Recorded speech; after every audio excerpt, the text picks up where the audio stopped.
In a world with no doctors, no hospitals, and no understanding of infection, survival was never guaranteed. A simple cut could quietly turn deadly. A fever could appear without warning and decide a life in just a few days. Yet early humans didn't just survive. They endured across hundreds of thousands of years under conditions that would seem impossible today. There were no cures, no diagnoses, no explanations for why some people recovered while others did not. Only observation, memory, and chance slowly shaping the earliest patterns of healing long before medicine ever existed. Before we go deeper into this hidden history of survival, take a moment to like the video and subscribe to the channel. It really helps bring more long-form stories like this to life. Because the story of how early humans survived without medicine isn't just about the past, it's about the origins of every instinct your body still carries today. Cold air clings to the valley floor before sunrise, heavy with the smell of damp stone and old ash. Somewhere in the half-light, a small group of early humans moves through a landscape that offers no forgiveness. Every step matters. Every sound could mean hunger, or pursuit, or the sudden shift from survival to disappearance. There is no concept of medicine here. No word for healing as something separate from living. There is only what the body endures and what it does not. A young hunter limps slightly, a shallow cut running along his leg from a night encounter with thorned brush and rock. It is not treated. It is not cleaned in any deliberate way. It simply exists, as common as the ache in his shoulders or the cracked skin on his hands. In this world, injury is not an exception. It is routine. What matters is whether the body continues to function in spite of it. Before going deeper into this forgotten world of survival, take a moment to like the video and subscribe if this is the kind of history and mystery you enjoy. These are not stories of great empires or written records, but of something far more fundamental, the raw mechanics of human existence before science ever gave it a name. Early humans move through a reality shaped by constant risk. Predators do not just appear in dramatic moments of conflict. They are an ambient presence, a pressure that defines where people sleep, how far they travel, and when they stop moving. Even the ground itself is unreliable. A single misstep on uneven rock can fracture a bone. A small infection from a scratch can become something far more dangerous over time. Yet none of this is understood in modern terms. There is no distinction between injury and illness. There is only weakness and survival. In this environment, the human body is both fragile and remarkably resilient. Cuts close on their own, broken skin seals gradually. Fevers rise and sometimes fall without intervention. To modern eyes, it might seem like healing, but to early humans, it is simply what sometimes happens. There is no guiding principle behind it that they can name or control. The body is a mystery that works just often enough to keep humanity alive. What is most striking is not how much they understand, but how much they endure without understanding anything at all. Infection spreads silently in ways that cannot be seen. A wound that looks small on the surface can become deadly from within. A fever can begin without warning, stripping strength from a body that was functional the day before. And yet, populations persist across continents, adapting not through knowledge in the modern sense, but through repetition, memory, and instinct. In caves and temporary shelters, injured individuals are not isolated in the way modern medical systems might separate the sick. Instead, they remain within the group. The survival of one person is tied directly to the survival of all others. Someone unable to walk is carried or supported as long as the group can afford to do so. Not out of compassion in a modern abstract sense, but because abandonment often costs more lives than assistance. The landscape itself plays a quiet but decisive role. Cold climates slow infection. Dry air preserves wounds longer without decay. Certain environments accidentally improve survival rates, while others accelerate death in ways early humans cannot possibly understand. A group might migrate away from a region not because they recognize disease patterns, but because too many members simply fail to recover from injury there. Over time, this becomes remembered behavior, passed down as caution rather than explanation. Fire is already present in their lives, though not as a symbol of civilization, but as a practical force. It provides warmth, protection, and a way to process food. What is not yet understood is how it also changes the invisible world of pathogens. Smoke irritates predators and insects. Heat reduces some environmental risks, but early humans do not interpret this as protection against illness. They simply know that life near fire feels more stable than life without it. Most injuries, however, are left to their own course. There is no system of diagnosis, no structured intervention. A deep cut is pressed against cloth or plant fibers if available, but more often it is left exposed. Fractures are immobilized only by necessity when movement becomes too painful to continue. And yet, against expectation, many survive. The human body, shaped by millions of years of evolution, is already equipped with powerful self-repair mechanisms that operate independently of awareness. This survival is uneven. Some individuals recover quickly, others weaken slowly over days or weeks until they can no longer keep pace with the group. The difference is not understood, but it is observed. Patterns begin to form in memory, even if they are never formalized into knowledge. Certain plants seem to soothe pain. Certain waters seem to coincide with recovery. Certain injuries almost always lead to death. These observations accumulate quietly, generation after generation, forming the earliest unconscious foundation of what will eventually become medicine. But in this earlier stage of human existence, nothing is stable enough to be called a system. There is only experience, repeated under pressure.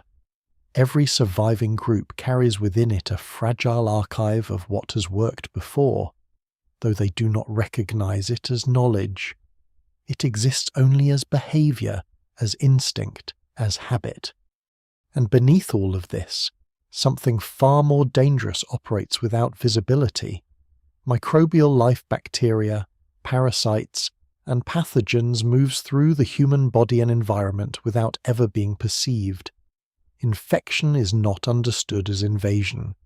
It is simply misfortune, indistinguishable from other forms of decline.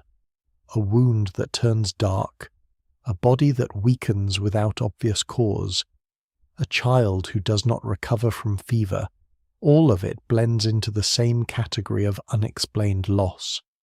Yet despite this hidden threat, humanity does not collapse. It expands. It migrates across continents, adapts to new climates, and survives long enough for new patterns of behavior to emerge. The question is not why early humans suffered so much without medicine. The deeper question is how they survived at all under conditions that seem, by modern standards, almost impossible. The answer begins not with knowledge, but with endurance itself, a body that keeps functioning, a group that refuses to abandon its weak, a memory that slowly accumulates patterns of survival without ever naming them. This is the foundation upon which every future medical system will eventually be built, though here it exists in its most primitive, unrecognized form. As the sun rises over the valley, the group continues moving. The injured hunter adjusts his pace without complaint, not because pain is absent, but because stopping is not an option. Behind him, the landscape remains unchanged in its indifference. Life continues in the only way it knows how, without explanation, without structure, and without medicine.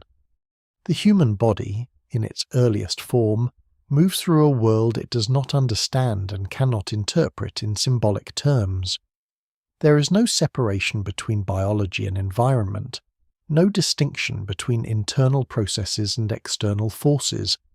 When strength fades, it is not attributed to disease or infection. It is simply the body becoming less able to continue. When pain arrives, it is not a signal with meaning beyond itself. It is an event, immediate and self-contained. Early humans exist within this framework of pure physical experience, where survival depends on the body's automatic systems rather than conscious control or medical intervention. Breathing continues without thought, blood flows without explanation, cuts close slowly, not because they are treated, but because evolution has already built repair into the structure of flesh. What we now recognize as healing is, in this world, just the continuation of life under stress. In caves and temporary shelters, the injured and the healthy share the same space. There is no concept of quarantine or isolation. If a person becomes weak, they remain within the group as long as they are still part of its functioning rhythm. Only when movement becomes impossible do they begin to fall out of the daily flow of survival. Even then, separation is not formal, it is gradual, dictated by circumstance rather than decision. What is most remarkable is that early humans, despite having no understanding of disease, consistently encounter outcomes that modern biology would classify as immune responses. Fever appears as the body's reaction to internal disturbance, though it is not interpreted as such. Swelling and redness around wounds occur as part of the body's defense mechanisms, but these are not recognized as protective functions. They are simply observed phenomena, unpredictable and sometimes fatal. In this world without medicine, survival is governed entirely by natural selection at its most immediate scale. Those who recover from injury continue.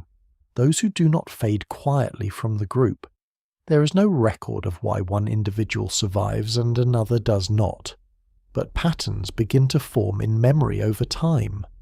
A particular injury to the head tends to result in long-term weakness or death. Deep wounds near joints often become disabling. Minor cuts, surprisingly, often heal without consequence. These patterns are not analyzed. They are remembered as associations, passed through behavior rather than language. A group may begin to avoid certain actions after repeated losses, even if they cannot articulate the cause. This is the beginning of experiential medicine, not as a discipline, but as an instinctive accumulation of caution. The body itself is still the primary instrument of survival. Pain serves as a warning system, though its interpretation is limited. Fatigue forces rest. Hunger forces movement toward resources. Injury forces adaptation in motion.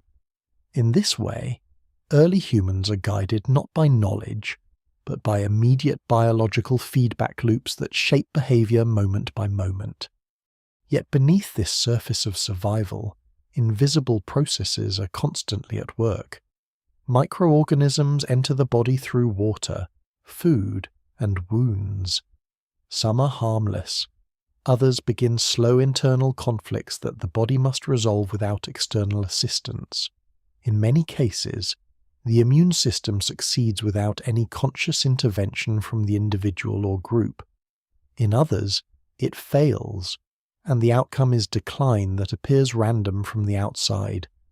This randomness is one of the most important features of pre-medical existence. Without understanding cause and effect at the microbial level, early humans perceive illness as unpredictable. Two individuals may suffer similar injuries, yet one recovers and the other does not. A child may fall ill after exposure to conditions that another child survives without difficulty. These inconsistencies shape early perceptions of fate, environment, and vulnerability. Over time, however, observation begins to accumulate in subtle ways. People notice that certain environments produce more frequent sickness, marshy ground, stagnant water, enclosed damp spaces. These places correlate with higher rates of weakness and death. While they do not understand pathogens or vectors, they begin to associate environmental conditions with outcomes. This is not science yet, but it is the foundation of pattern recognition that will eventually evolve into environmental medicine. Fire continues to play a quiet but significant role in this process.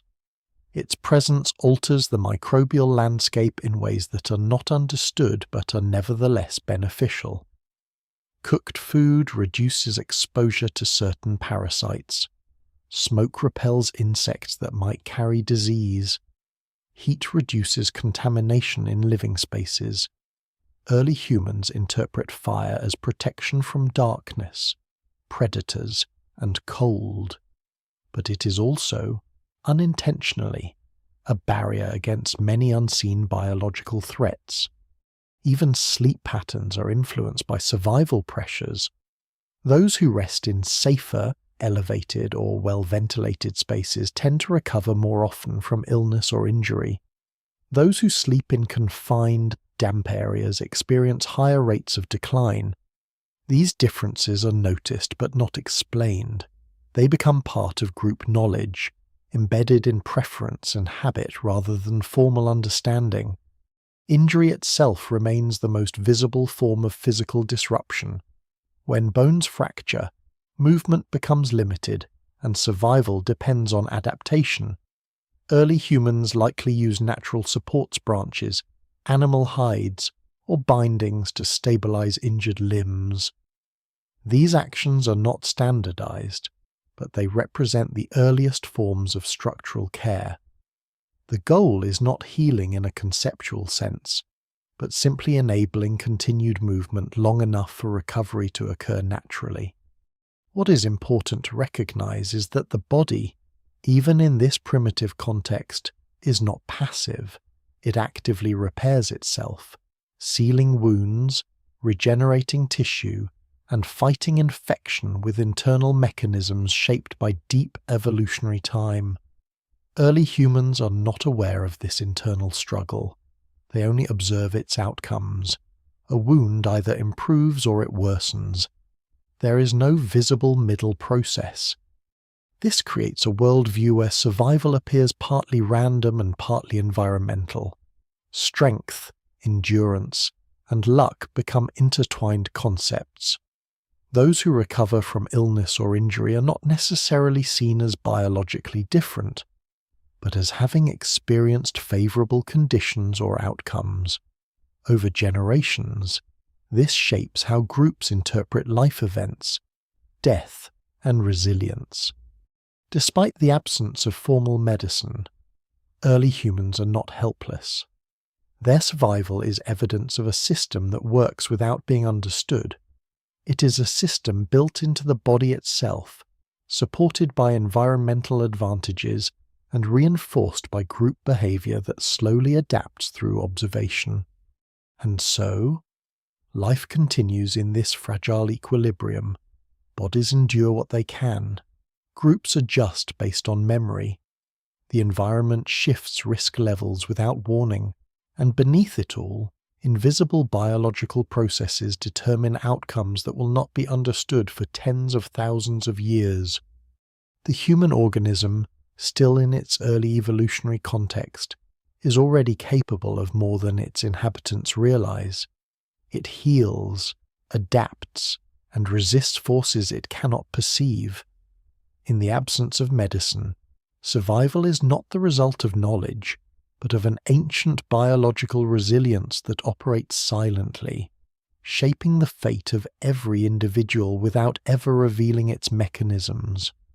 Long before any idea of medicine begins to take shape, survival unfolds through a quieter mechanism observation repeated across generations until it becomes memory that feels almost instinctive.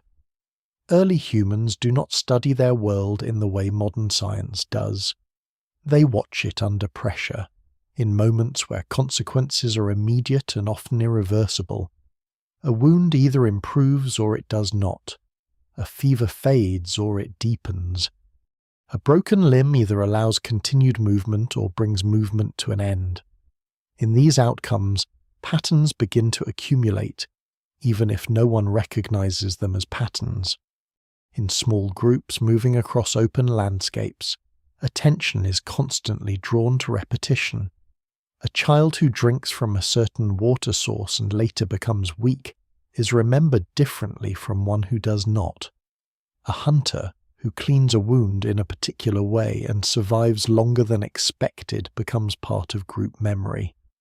Not as a formal lesson, but as a story repeated quietly during migration or rest. These fragments of experience begin to form an invisible structure beneath survival itself. What emerges is not knowledge, but recognition without explanation. Early humans begin to behave as though certain conditions matter, even if they cannot articulate why. This is the earliest form of empirical awareness, built entirely from lived consequence rather than theory. It is fragile, easily distorted, and often incomplete, yet it slowly shapes behavior across generations. Injury remains the most immediate teacher. A cut that becomes swollen over days teaches something, though not in a direct or structured way. The group may begin to associate dirt, stagnant water, or certain environments with worsening outcomes, even without understanding microbes or infection. The body becomes a site of mystery where cause and effect are visible only through delayed results. By the time a wound worsens, the original moment of contamination is already distant in memory. This separation between cause and effect is one of the defining challenges of pre-medical existence. Without the ability to see microscopic life or internal biological processes, early humans interpret illness as delayed misfortune rather than active invasion. A person may appear healthy one day and weak the next, and the connection between those states is not obvious. Yet over time, repeated experience begins to tighten this gap in perception. Certain natural materials begin to stand out in this slow accumulation of knowledge. Leaves that reduce pain when applied to wounds, bark that seems to calm inflammation, or roots that ease discomfort after ingestion. These discoveries are not made intentionally in a scientific sense. They emerge through trial, error, and coincidence. A person in pain chews a plant out of necessity. Another observes reduced suffering afterward. The association is remembered, though never fully understood. Fire continues to influence this process in subtle but significant ways. Cooking food alters its safety, though early humans interpret this only as improved digestibility or reduced immediate illness. The idea of invisible contamination does not exist. Instead, food that has been processed by fire simply feels safer, more reliable. Over time, this preference reduces exposure to certain parasites and bacteria, even if the reason remains unknown. In parallel, the human body itself begins to be understood through its visible limits. When someone is injured and continues to function, they are seen as resilient. When another collapses quickly, they are seen as vulnerable. These differences are not attributed to internal biological variation but to external circumstance or fate. Yet repeated exposure to such outcomes slowly builds an unspoken classification of injuries and their likely consequences. Groups that survive longer in harsh environments tend to develop more refined forms of behavioral caution. They avoid certain waters, favor particular resting sites, or adjust how they treat wounds. These behaviors are not standardized across populations, but they begin to appear independently in different regions, suggesting that human experience converges on similar conclusions when faced with similar pressures. The body's internal healing processes remain invisible throughout this entire development. Tissue repair, immune responses, and cellular regeneration occur without recognition. To early humans, recovery appears as something that simply happens or fails to happen. There is no sense of internal struggle against pathogens or injury. The idea that the body actively defends itself is still far beyond perception. This lack of visibility shapes how risk is understood. Danger is associated with immediate external threats such as predators, falls, or environmental exposure. Internal threats, such as infection or disease progression, are indistinguishable from natural decline. This creates a world view where survival seems partially controlled by behavior and partially governed by forces that cannot be influenced. Yet despite this limitation, survival continues. Not only does it continue, it expands. Human groups migrate across vast regions, adapting to climates ranging from cold steppes to humid forests. Each environment introduces new challenges to the body, new pathogens, new injuries, new forms of stress. Over time, groups develop localized adaptations, both biological and behavioral, that improve their chances of endurance. One of the most important yet unnoticed developments during this period is the strengthening of social care.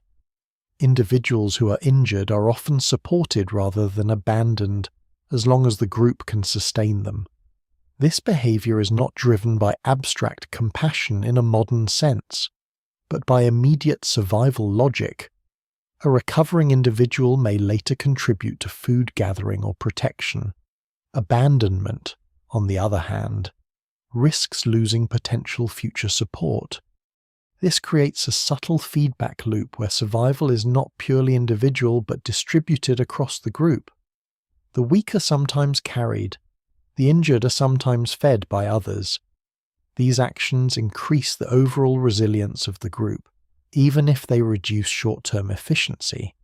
Over generations, this contributes to a deeper structural stability in human populations.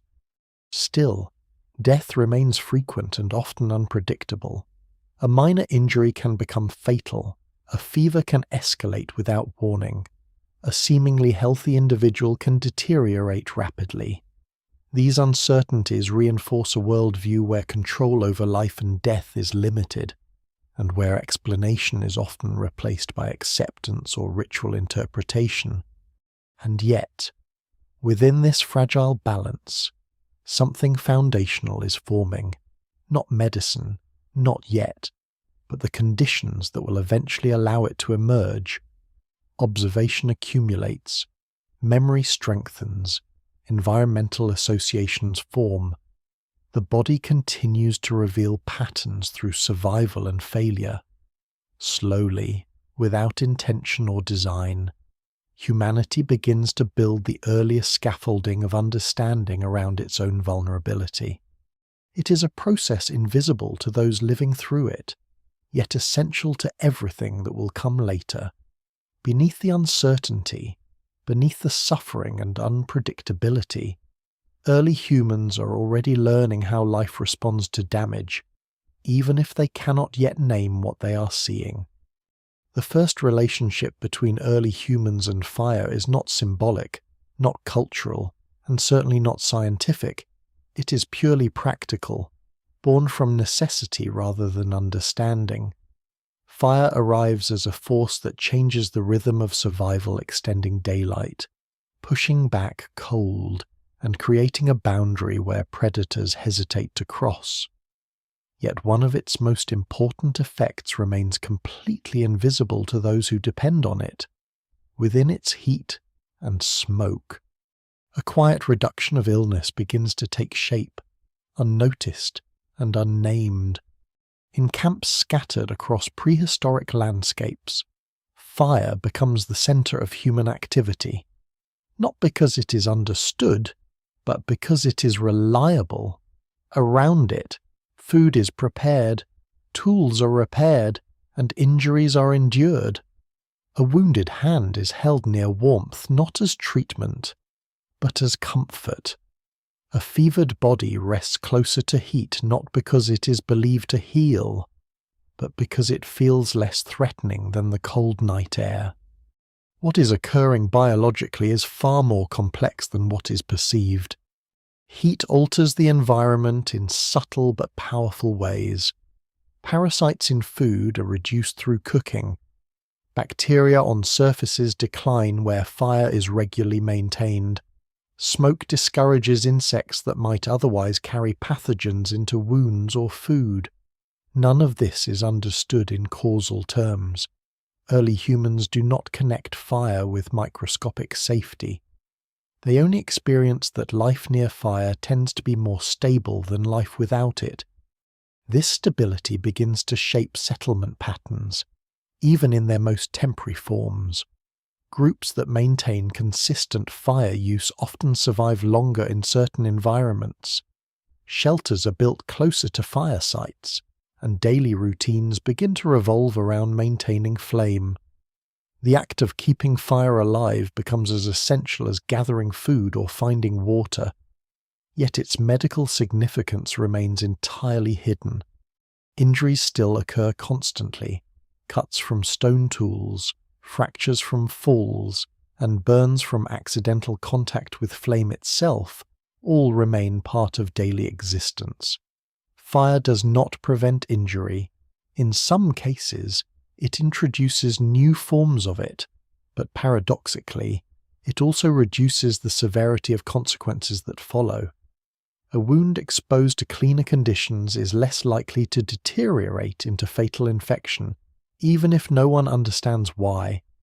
Early humans sometimes apply heat directly to wounds, though not as a medical strategy. It may happen incidentally, through proximity or environmental exposure.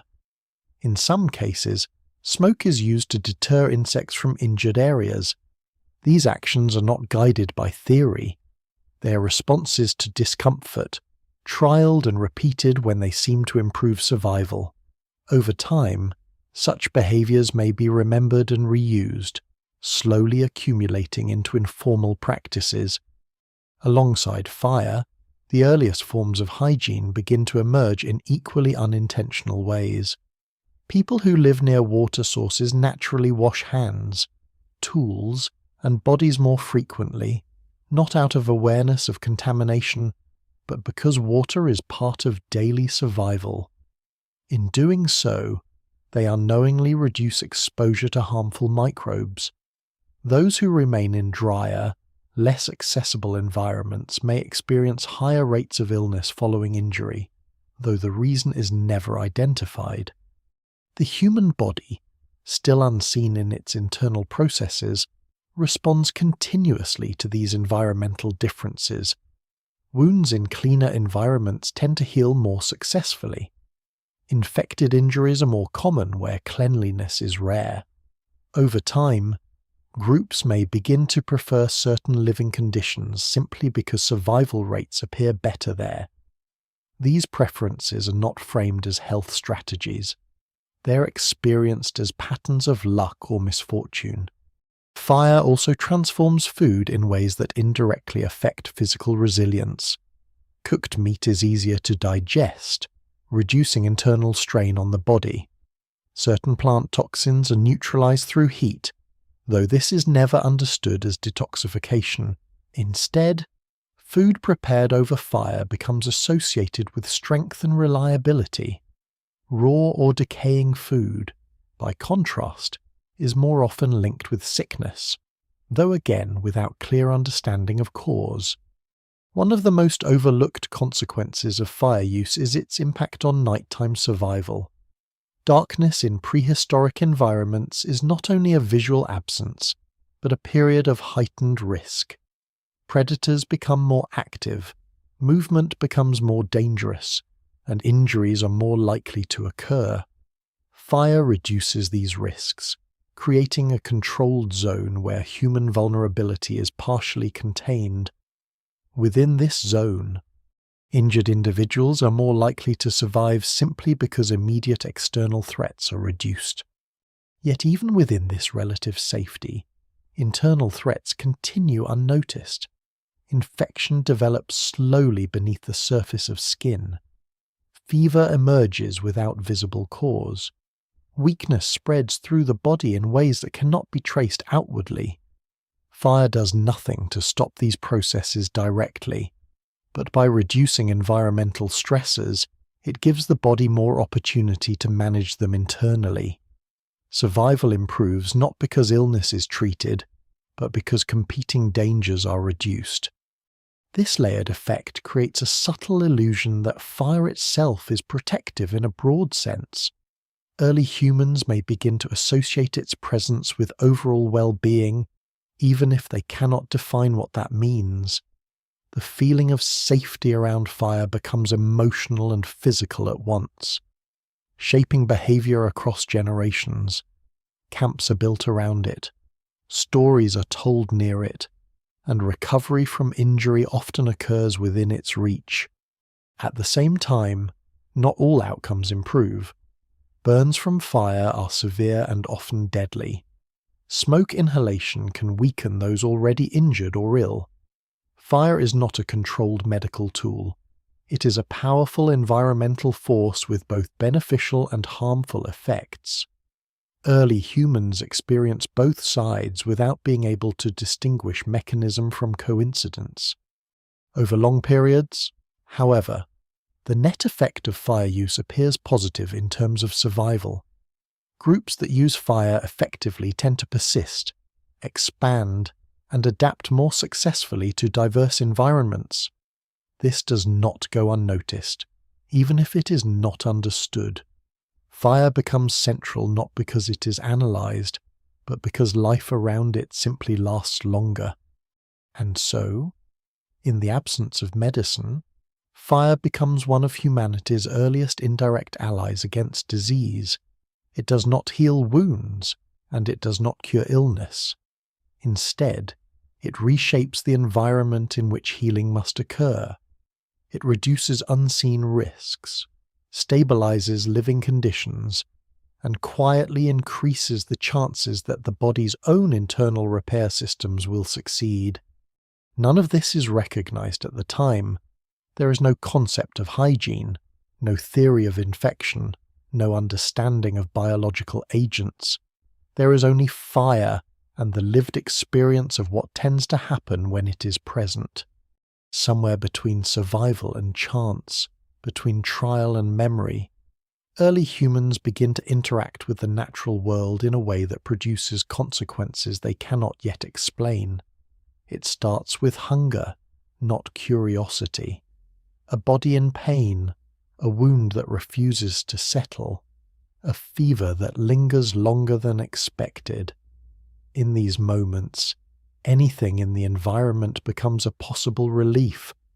Leaves are chewed, bark is scraped, roots are crushed simply because they are within reach, and sometimes, against expectation, the body responds.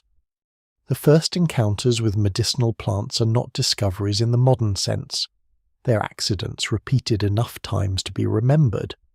A person suffering from pain consumes a bitter plant and later feels relief. Another applies crushed leaves to a wound and notices reduced swelling over time. There is no understanding of chemistry, no concept of active compounds, no awareness of biological interaction. There is only sequence action followed by outcome. These sequences are fragile at first. Many attempts do nothing. Some worsen the condition. Others appear to help, but only under certain conditions that are not yet understood. Season, dosage, preparation, and individual variation all influence results. But early humans cannot isolate these variables. Instead, they rely on repetition and memory, gradually favoring actions that seem to coincide with recovery. Over generations, This creates a scattered and inconsistent body of knowledge, not a system, but a collection of remembered associations tied to specific plants and outcomes. Certain bitter roots become linked with reduced pain. Certain leaves are associated with faster healing of cuts. Certain barks are remembered as useful during illness that involves weakness or fever. None of this is standardized. It exists only within groups, passed orally, vulnerable to loss and distortion. The human body remains central to this process, but still largely invisible in its internal function. When pain subsides after ingesting a plant, it is not understood as chemical interaction with receptors or inflammatory pathways. It is simply that the body has improved after exposure to something external. When no improvement occurs, the plant is ignored or avoided. There is no distinction between placebo effect, natural recovery, or actual pharmacological impact. What is especially important is the role of repetition. A single positive outcome is not enough to establish lasting association. Only repeated experience across multiple individuals or generations allows a plant to become part of group knowledge. Even then, the knowledge remains unstable. A plant that seems beneficial in one region may be ineffective or harmful in another due to environmental variation, preparation differences, or genetic differences in local populations. Despite this instability, a gradual shift begins to occur. Human groups that remain in one environment longer accumulate more consistent plant-based responses. Over time, they begin to favor certain species not just for food, but for their indirect effects on injury and illness. This creates early forms of localized herbal traditions, though they are still inseparable from survival behavior as a whole. Alongside plant use, early humans continue to refine behavioral responses to injury. Rest becomes an unintentional but critical factor in recovery. Individuals who remain still after injury often survive longer than those who continue intense physical activity. This observation is not conceptualized as rest promotes healing, but it becomes part of instinctive group behavior. Injured individuals are more likely to be left in sheltered locations, not necessarily cared for in a medical sense, but allowed to remain inactive. This period also reveals the importance of timing. Some interventions, even accidental ones, appear more effective when applied early. A plant used immediately after injury may reduce discomfort more than the same plant used later. A wound cleaned with water shortly after exposure may heal more cleanly than one left untreated for extended periods. These timing effects are observed but not understood. In parallel, the variability of human response becomes increasingly visible. Two individuals exposed to the same injury or plant may experience completely different outcomes. One recovers quickly, another deteriorates. This inconsistency reinforces the perception that survival is influenced by hidden factors, fate, environment, or internal strength that cannot be measured. Without biological science, variation appears mysterious rather than systematic. Infection continues to be the most unpredictable element in this entire system. A wound that initially seems minor can become life-threatening days later. Swelling, discoloration, and fever emerge without clear warning signs at the moment of injury. Early humans may associate worsening conditions with bad air, unclean places, or spiritual imbalance, but these explanations remain descriptive rather than causal. They do not prevent recurrence. Still, the gradual accumulation of plant-based and behavioral responses marks a critical transition in human survival history. For the first time, external substances begin to be used with the intention, however vague, of influencing bodily outcomes. Even without understanding mechanisms, humans are beginning to interact with their internal biology through the environment. This interaction is not precise. It is not controlled. It is often indistinguishable from chance. But over long periods, it increases survival rates just enough to matter. Groups that happen to use effective plants or beneficial behaviors tend to persist slightly longer than those that do not. Over thousands of years, this small difference becomes significant. What emerges is not medicine as a discipline, but medicine as memory embedded in survival, a scattered archive of useful interactions between body and environment, shaped by accident, reinforced by repetition, and preserved only as long as it continues to work. And beneath all of it, the human body continues its silent processes. Cells divide, tissue repairs, immune responses activate without awareness. Early humans do not see this internal world, but they are already beginning, unknowingly, to influence it through the things they choose to touch, eat, and apply. Survival in the ancient world does not preserve knowledge in the way modern systems do. There are no written records, no structured teaching, no formal transmission of information across generations. Instead, everything that matters is carried inside behavior itself. What works is repeated. What fails is quietly abandoned. And between those two outcomes, a fragile form of collective memory begins to form, one that is constantly at risk of disappearing. Early humans learn through consequence, but consequence is often delayed. A plant eaten today may affect the body hours later, or not at all. A wound treated in one way may worsen over days, long after the original decision has been forgotten. This delay creates uncertainty, and uncertainty forces repetition. Only actions that consistently align with survival are retained by the group, even if no one understands why. In this environment, memory is not stable. It is shaped by emotion, by survival pressure, and by the social weight of shared experience. A successful recovery becomes a story. A death becomes a warning. But stories shift over time, subtly altering details, changing emphasis, losing precision. What remains is not accuracy, but tendency, the general sense that something seems to work or should be avoided. This is how early healing knowledge spreads, not as doctrine, but as habit reinforced by narrative. A group that once observed reduced pain after using a certain leaf may continue using it for generations, even if its effectiveness varies. Another group may abandon a useful plant simply because the association was not repeated often enough to stabilize memory. Survival knowledge is therefore uneven, fragmented across geography and time. At the center of this process is trial and error, but not in a controlled sense. It is accidental experimentation under pressure. A wounded individual might apply mud to a cut and survive. Another might leave the same injury untreated and also survive. The difference between causation and coincidence remains invisible. Only patterns that repeat frequently enough begin to stand out, and even then, they are never fully reliable.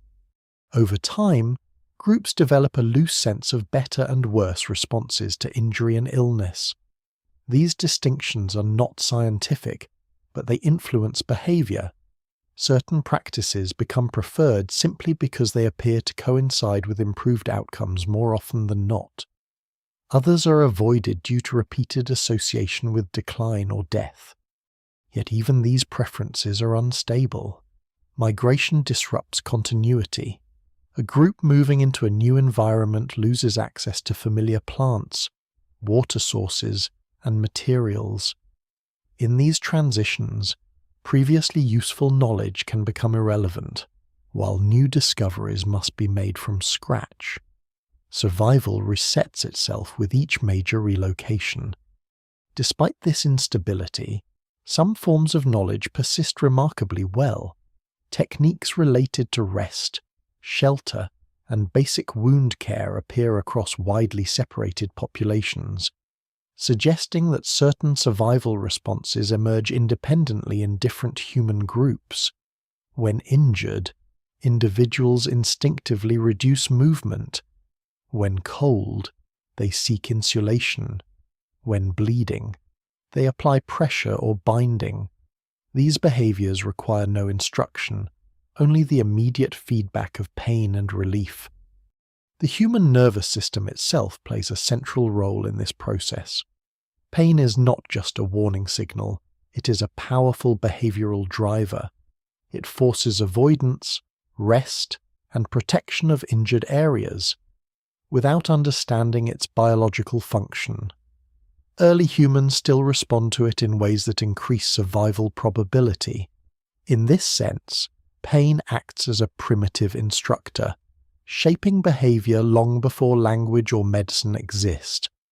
Fatigue and weakness function in a similar way.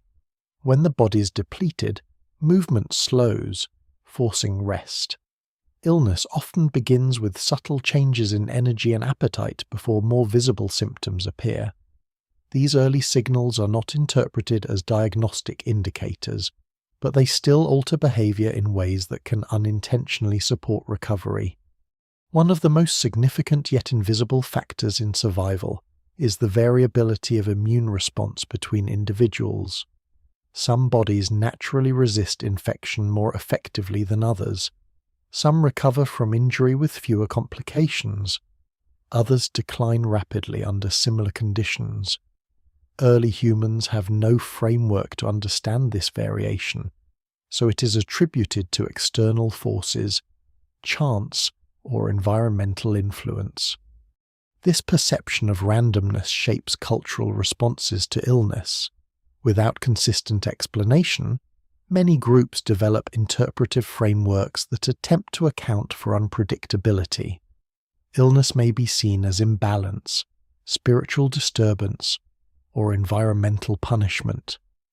These interpretations do not improve medical outcomes directly, but they provide psychological structure in a world where physical outcomes often appear arbitrary.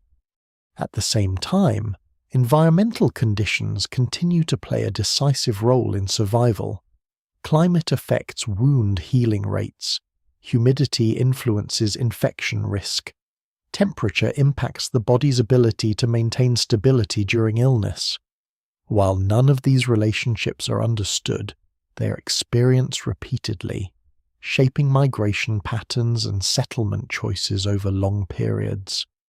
Groups that remain in environments with fewer harmful microorganisms or more stable climatic conditions may unknowingly experience higher survival rates.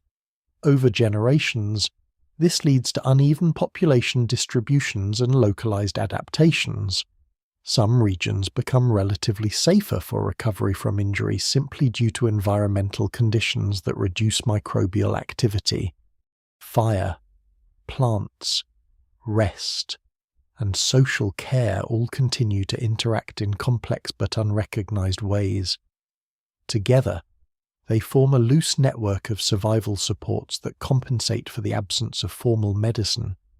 None of these elements are designed for healing, yet collectively they improve the likelihood that injured or sick individuals will survive long enough for natural recovery to occur. What emerges from all of this is not a system, but a layered set of behaviors shaped by repeated exposure to life-threatening uncertainty. Early humans do not understand why certain actions improve survival. They only know that some patterns tend to work more often than others. Over time, this is enough to create a fragile, evolving tradition of care embedded entirely within lived experience. And beneath it all, the body continues to operate as it always has. It repairs itself, resists infection, and adapts to injury without awareness or instruction. Early humans live within this biological reality without ever seeing it directly. Their survival depends on processes they cannot observe, guided only by the faint traces those processes leave behind in outcomes.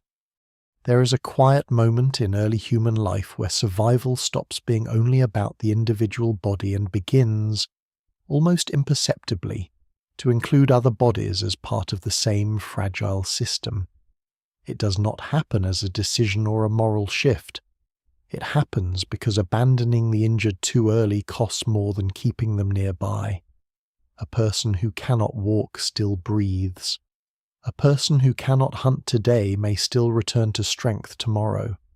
In a world without medicine, patience becomes a form of survival strategy.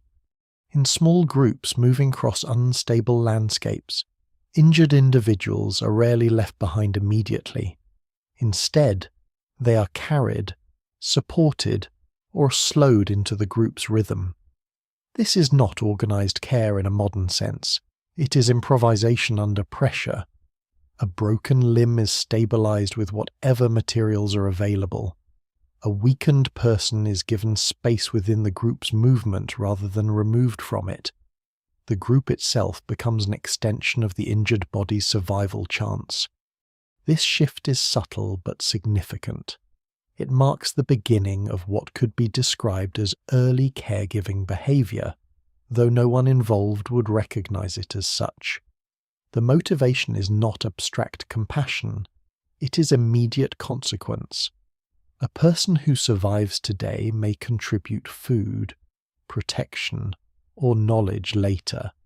A person who is abandoned is a permanent loss of potential labor and memory. Within this structure, the injured are not passive. They remain part of the group's sensory and emotional environment. Their breathing, movement, and condition are constantly observed, even if not consciously analyzed. Signs of recovery or decline are noticed in passing. A slight improvement in mobility, a reduction in visible swelling, a return of appetite. These details shape how the group adjusts its behavior around them. Rest becomes one of the most important, though unrecognized, components of recovery. Early humans do not conceptualize rest as therapeutic, but they observe that those who remain still after injury often survive more frequently than those who continue strenuous activity. As a result, injured individuals are naturally allowed periods of reduced movement. They are not forced back into labor immediately, not because of medical understanding, but because survival outcomes favor patience. Shelter also plays a growing role. Individuals recovering from injury are more likely to remain in protected spaces, caves, sheltered clearings, or areas near fire. These environments reduce exposure to additional harm. Predators are less likely to approach. Cold and rain are less damaging, even without understanding infection or immune stress. Early humans are indirectly creating conditions that support recovery. At the same time, the group's relationship with vulnerability begins to deepen. Witnessing repeated injury and recovery creates a shared awareness that bodies can change states over time. A person who is weak today may become strong again later. This instability of physical condition reshapes how individuals are perceived. Strength is no longer seen as fixed. It becomes temporary, conditional, and influenced by unseen factors. This awareness does not eliminate loss. Many injured individuals still die, sometimes quickly, sometimes after prolonged decline. The difference between survival and death remains unpredictable, yet the act of supporting the injured continues, because the alternative abandonment does not guarantee better outcomes for the group as a whole. In some cases, it may even reduce long-term survival rates. What begins to emerge is a form of distributed survival logic. The group functions as a shared system where individual weakness does not immediately result in exclusion. Instead, survival is spread across multiple bodies over time. One person's recovery can offset another's decline. Memory of successful recoveries reinforces the value of support, even in the absence of understanding why recovery occurs. In parallel, early humans begin to recognize that certain injuries require different responses. Minor cuts may be ignored. Deep wounds may require binding or pressure. Broken bones force extended immobility. These distinctions are not formalized, but they guide behavior through repetition. Over time, responses to injury become more nuanced, even if still inconsistent across groups. One of the most important yet invisible developments in this period is the gradual refinement of observational attention. Early humans begin to notice not just whether someone survives, but how their condition changes over time. Slow improvement becomes distinguishable from sudden decline. This temporal awareness is crucial, even though it is not expressed in abstract terms. It allows for more adaptive responses to ongoing injury. Still, infection remains largely beyond comprehension. A wound that worsens days after injury appears disconnected from its original cause. The idea that invisible processes inside the body are responsible does not exist. Instead, deterioration is often attributed to environmental exposure, spiritual imbalance, or unknown external forces. These explanations vary widely but share a common feature: they do not allow for precise intervention. Despite this, survival continues to improve slowly over vast timescales. The combination of rest, protection, social support, and incidental environmental advantages increases the probability that injured individuals will recover. Even without understanding biology, early humans are unconsciously aligning their behavior with conditions that favor healing. The emotional dimension of this process is equally important, even if it cannot be separated from survival logic. Seeing others recover reinforces group cohesion. Witnessing repeated loss reinforces caution and restraint. These emotional responses shape how groups allocate attention and resources, further influencing survival outcomes without any formal decision-making structure. Over generations, these behaviors become deeply embedded, not as rules, but as tendencies. Care for the injured becomes part of group life, even if inconsistent. The boundary between survival and assistance blurs, as helping others becomes indirectly tied to one's own future survival chances. And beneath this evolving social structure, the same silent biological processes continue uninterrupted. Cells repair damage, the immune system responds to infection, tissues regenerate after injury.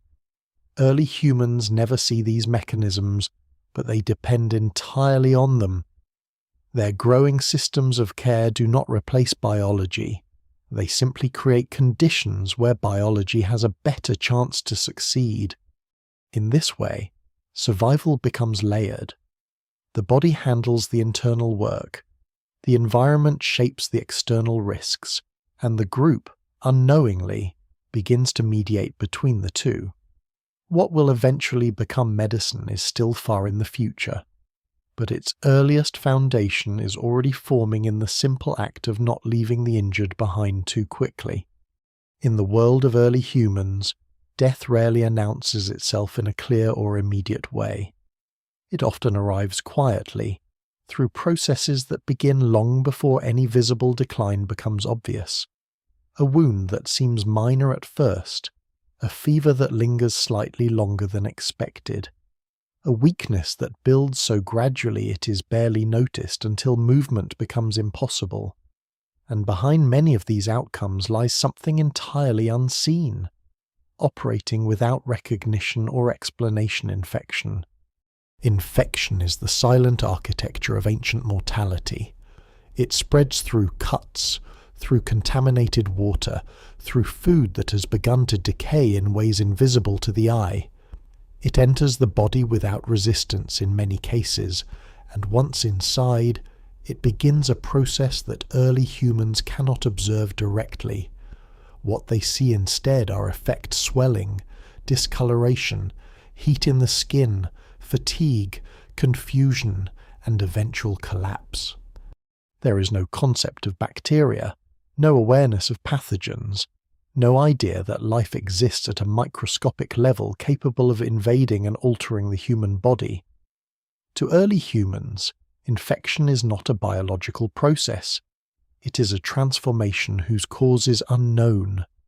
A wound that was once stable becomes unstable. A body that was once strong becomes weak. The shift appears spontaneous, as though triggered by invisible forces in the environment or within the body itself. What makes infection especially dangerous is its delay. A cut sustained during hunting or travel may appear harmless for days.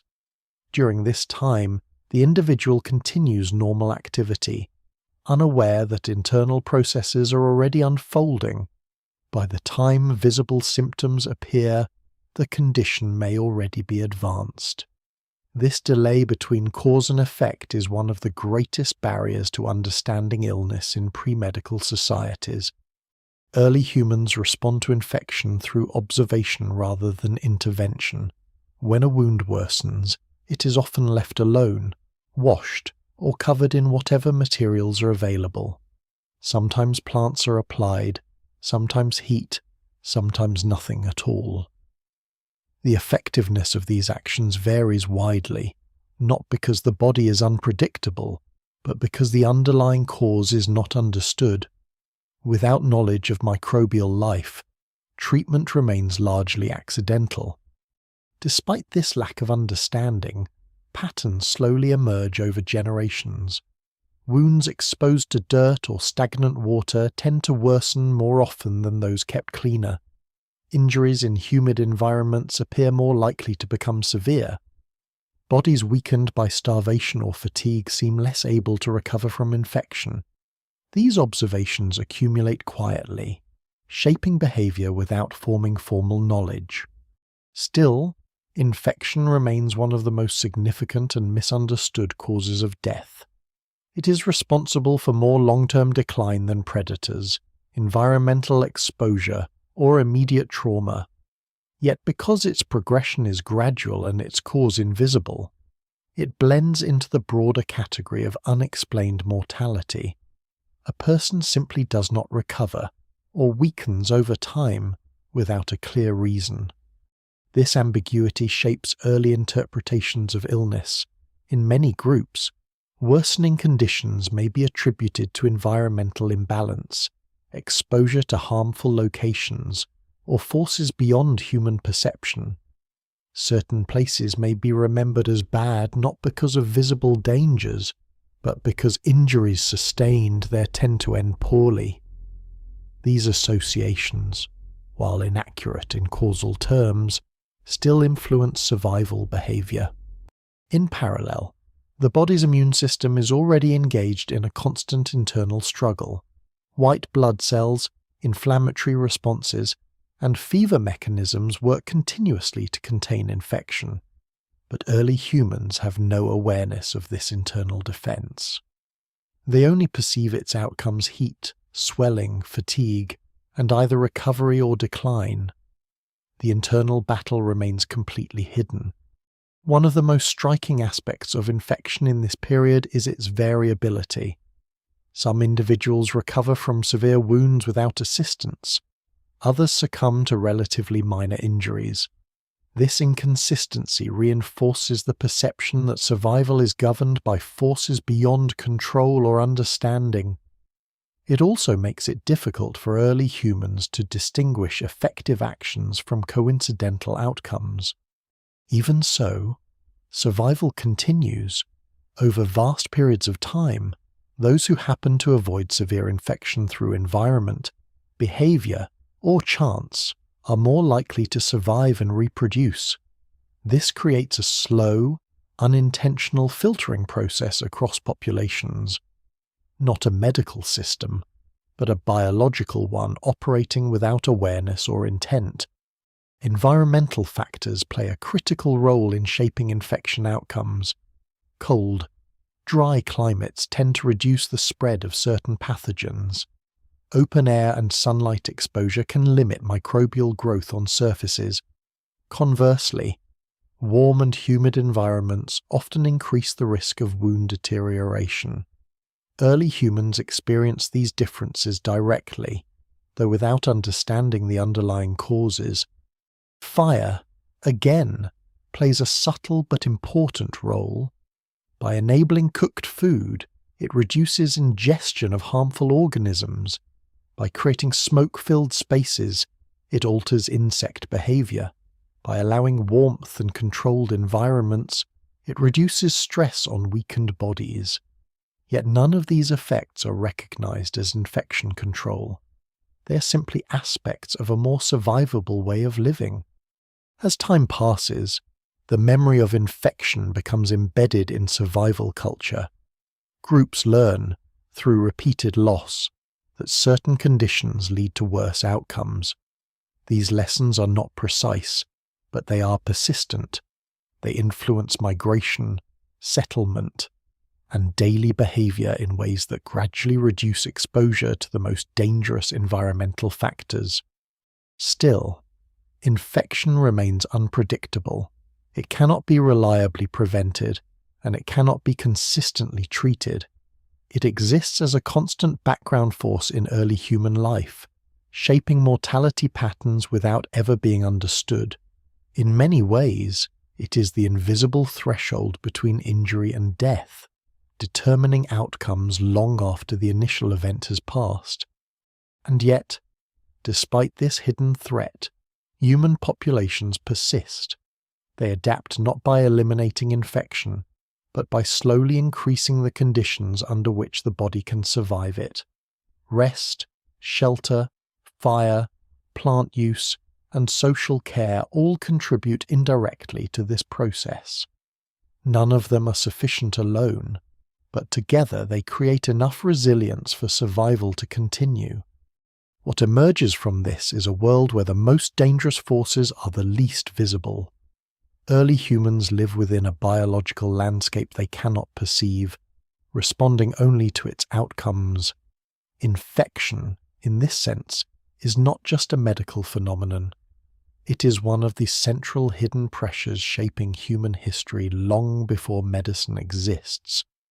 Broken bone is one of the few injuries in the ancient world that makes its presence known immediately and without ambiguity.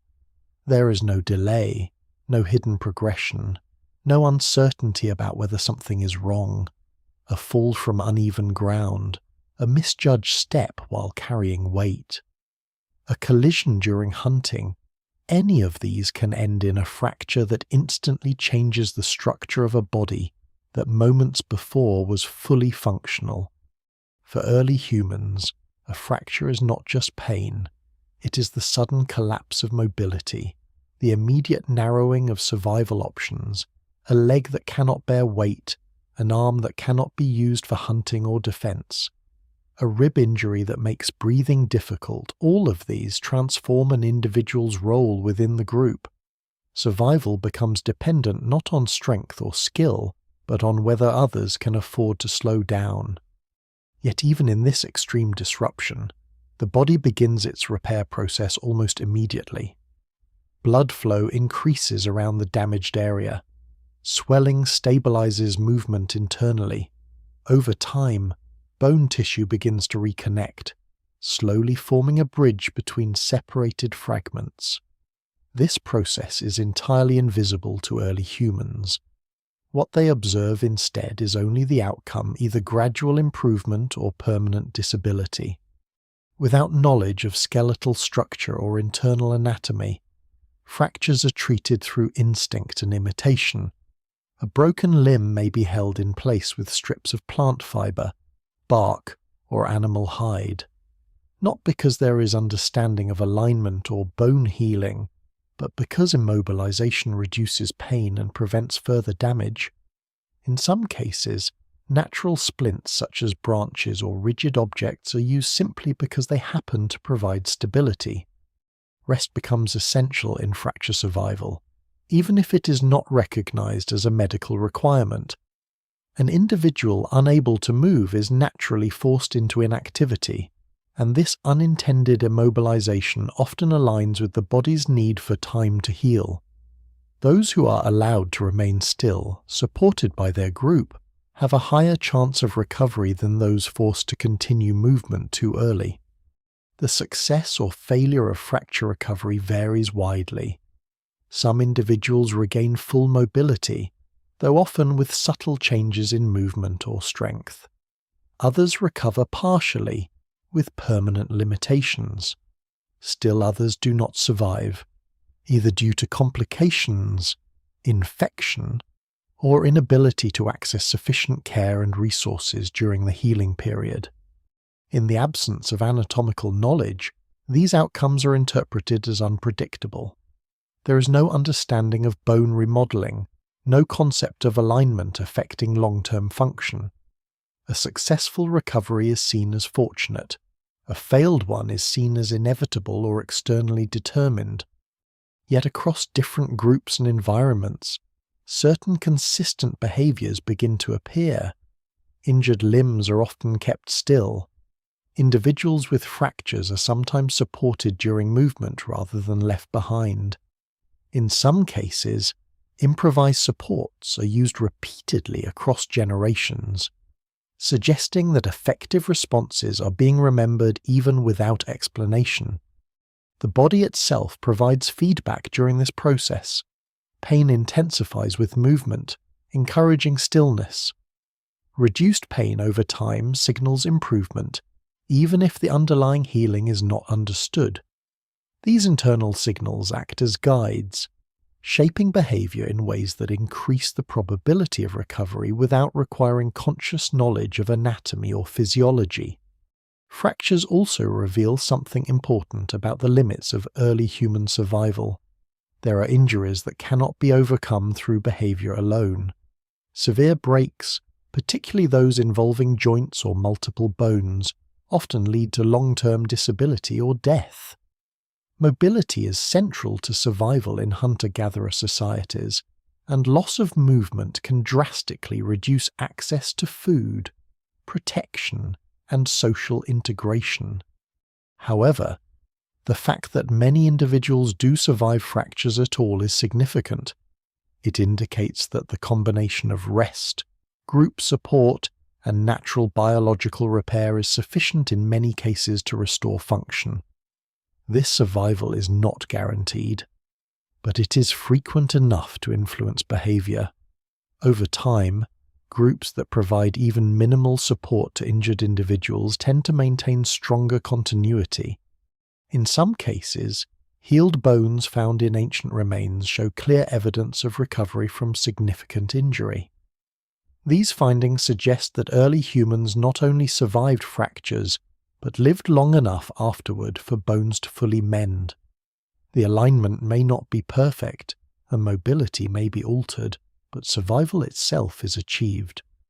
Still, the process remains fundamentally opaque.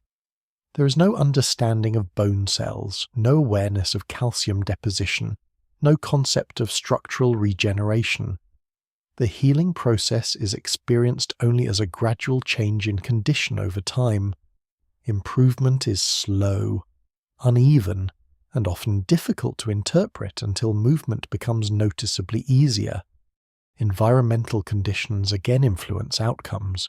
Cold climates may reduce swelling but increase overall bodily stress. Warm environments may support circulation but increase infection risk. Dry conditions may preserve wounds more effectively than humid ones. These factors interact in complex ways that early humans experience directly but cannot analyze. Fractures also reinforce the importance of group structure in survival. An individual with a broken limb cannot easily gather food or defend themselves. Their survival becomes dependent on others continuing to provide resources. This creates a temporary redistribution of effort within the group, where the injured are supported indirectly through shared labor. Over long periods, this contributes to a deeper evolutionary pattern. Groups that tolerate short-term loss of productivity in order to support injured members are more likely to survive as a whole, not because of intentional strategy, but because such groups retain members who eventually recover and continue contributing. In this way, fractures become more than injuries. They become stress tests for early human social systems, revealing whether survival is purely individual or distributed across a network of interdependence. The answer, shaped repeatedly by experience, leans slowly toward interdependence. And beneath this entire process, the bone itself continues its silent work. Cells break down damaged tissue, rebuild structure, and gradually restore strength. Early humans never see this internal reconstruction, but they depend entirely on it. What appears externally as stillness is, internally, one of the most active repair processes in the human body. There are moments in early human life when survival does not depend on strength, hunting skill, or environmental awareness, but on a single fragile threshold childbirth. It is an event that carries both continuation and loss in equal measure, and in the absence of medicine, it unfolds entirely under the limits of biology alone. No intervention exists that can reliably alter its course. No structured knowledge can guarantee safety. It is the body operating at its most powerful and most vulnerable at the same time. In prehistoric groups, childbirth occurs within the same environments where all other aspects of life take place near fire, within shelters, sometimes while the group is in motion. There is no separation between living space and birthing space. The conditions vary widely: warmth or cold, safety or exposure, rest or disruption. These environmental differences alone can determine survival outcomes as much as any internal biological factor. For the mother, the process is physically extreme. Contractions, blood loss, exhaustion, and prolonged stress place the body under conditions that test its limits. For the newborn, the transition from internal dependence to external survival is immediate and absolute. Breathing must begin, temperature must stabilize, feeding must occur. Any delay in these processes can be fatal, and there is no medical framework to intervene if something goes wrong. Early humans do not understand childbirth as a medical process. It is not seen as physiology in motion, but as a natural event governed by forces beyond control. Survival or death during birth is often attributed to fate, environmental conditions, or unknown influences. Yet despite this lack of understanding, groups continue to develop ways of increasing survival probability through experience alone. The presence of other individuals during childbirth becomes increasingly important, not as trained medical assistants, but as physical and emotional support. The presence of experienced members of the group can provide stability, reduce movement, and assist in positioning. Even without anatomical knowledge, repeated observation leads to a gradual recognition that assistance improves outcomes more often than isolation. Warmth is another critical factor. Fire, once again, plays an indirect but vital role. A stable temperature environment reduces stress on both mother and child. Cold exposure during or after birth significantly increases risk, while warmth improves the likelihood of neonatal survival. Early humans do not interpret this as physiological stabilization, but they consistently associate warmth with better outcomes. Nutrition before and after childbirth also influences survival, though this is understood only in terms of strength and endurance rather than biology. A well-fed body appears more capable of enduring the process. A weakened body is more likely to fail. These observations reinforce the importance of food security within groups, especially for individuals of reproductive age. Despite these factors, childbirth remains one of the highest risk events in early human existence. Complications such as prolonged labor, bleeding, or infant positioning issues occur without warning and often cannot be resolved through any available means. Some births result in immediate survival for both mother and child, Others result in the loss of one or both, with no clear explanation available to those who witness it. This unpredictability reinforces the perception that childbirth is governed by forces outside human control. In many early societies, this may lead to interpretive frameworks involving spiritual or environmental explanations. Birth becomes associated not only with life, but with uncertainty that cannot be resolved through action alone. Yet over long periods, subtle improvements in survival begin to appear. These are not the result of deliberate innovation, but of repeated experience across generations. Groups that provide consistent support during childbirth, that maintain warmth, and that avoid unnecessary disruption during the process tend to see slightly higher survival rates. These small advantages accumulate over time. One of the most important yet invisible aspects of childbirth survival is timing. The duration of labor, the speed of newborn adaptation, and the response of the mother's body all influence outcomes. While early humans cannot measure these variables, they experience their effects directly. Some births resolve quickly and successfully, others become prolonged and dangerous. These differences shape future expectations, even if they cannot be explained.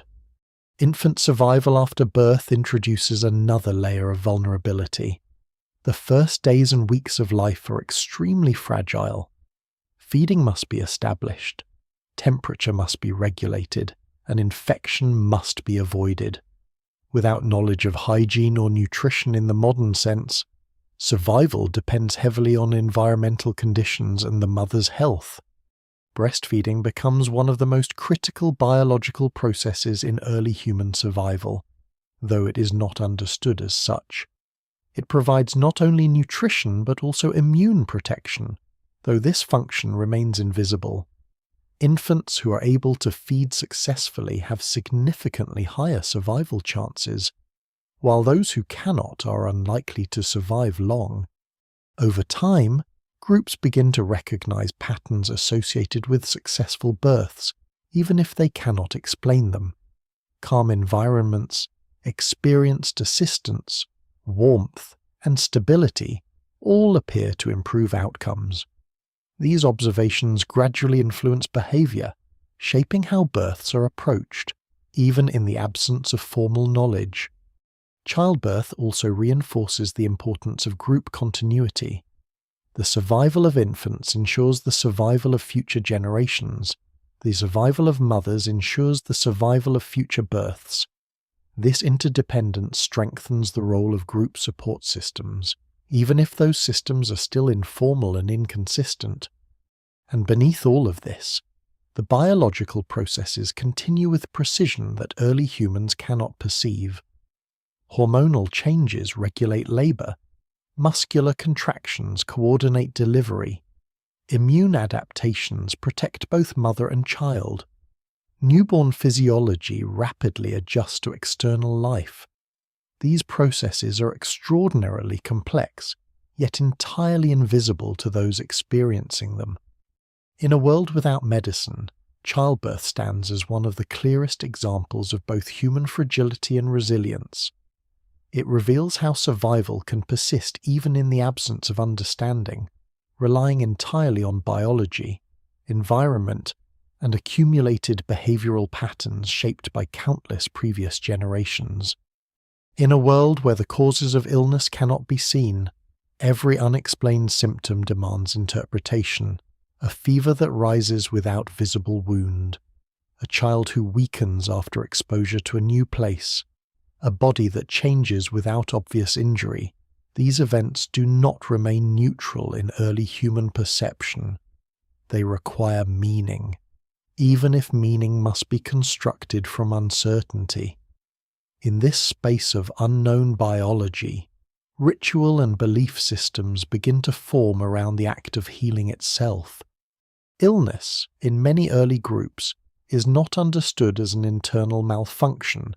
It is experienced as imbalance, intrusion, or influence from forces outside normal perception. When the body fails, it is rarely attributed to microscopic processes. Instead, it is interpreted through the visible world environment, behavior, proximity to certain places, or contact with individuals considered unusual or significant within the group social structure. This does not mean early humans are irrational in their responses. Rather, they are interpreting real effect through incomplete information. When people recover after certain actions, those actions gain perceived significance. When recovery does not occur, alternative explanations are formed. Over time, this creates a layered system of interpretation where physical outcomes and symbolic meaning become intertwined. Ritual behavior begins to emerge as a response to uncertainty, not as a replacement for practical survival actions, but as a parallel structure. A person who is ill may be given specific positioning near fire, or surrounded by group members performing repetitive movements or sounds. Objects may be placed near the body, or certain locations chosen for rest. These actions are not based on biological understanding, but they reflect an attempt to influence outcomes that otherwise appear random. What is important is that these rituals often coexist with practical survival behaviors. Rest is still provided. Clean water may still be offered. Food intake may still be adjusted based on availability and instinct. Ritual does not replace survival logic, it overlays it. The two systems develop together, influencing each other without clear separation. In some cases, ritual practices may indirectly support recovery simply by altering behavior in beneficial ways. A sick individual placed in a stable, warm, low-disturbance environment near fire is more likely to survive than one left exposed or frequently moved. Group attention may ensure food and water are provided consistently. Even without understanding disease mechanisms, these changes improve survival probabilities. However, not all ritual interpretations align with beneficial outcomes. Some practices may have no effect on recovery, or may even worsen conditions if they involve exposure to cold, stress, or delayed rest. The lack of consistent feedback makes it difficult to distinguish effective actions from ineffective ones. Only over very long periods can patterns emerge, and even then, they remain ambiguous. Despite this, ritual systems serve an important psychological function. In environments where illness appears unpredictable, they provide structure and reduce uncertainty. When outcomes cannot be controlled directly, they can still be framed as part of a larger system of meaning. This helps maintain group cohesion during periods of illness or loss. At the same time, the physical reality of illness continues to operate independently of interpretation. The body responds to infection, injury, and environmental stress through internal processes that remain entirely invisible. Fever rises as immune responses activate. Inflammation isolates damaged tissue. Fatigue enforces rest. These mechanisms function whether or not they are understood or ritualized. The coexistence of biological reality and interpretive frameworks creates a dual experience of illness. On one level, there is the physical progression of symptoms.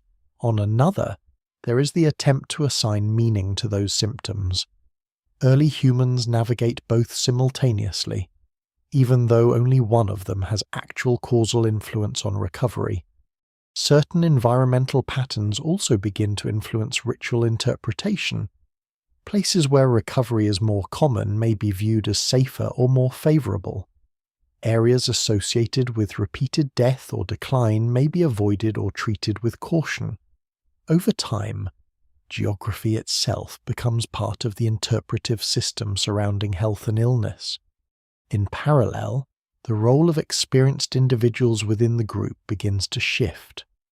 Those who have witnessed more cases of illness or recovery may become informal guides during periods of sickness, Their knowledge is not based on anatomy or biology, but on memory of outcomes. They remember what has been tried before, what seemed to coincide with recovery, and what did not. This accumulation of observational experience creates the earliest form of what could be called caregiving authority, though it is still deeply embedded in social and ritual frameworks.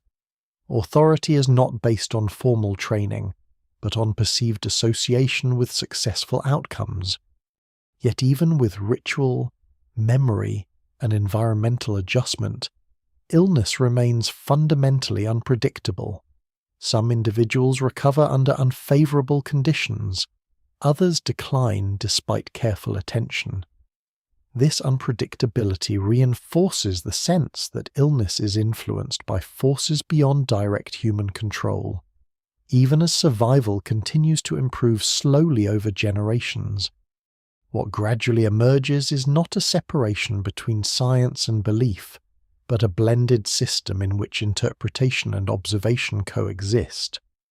Early humans are simultaneously learning from the physical world and constructing meaning around it. These two processes are not in conflict in their minds. They are part of a single attempt to understand survival. And beneath all of this, the body continues its internal work without interruption.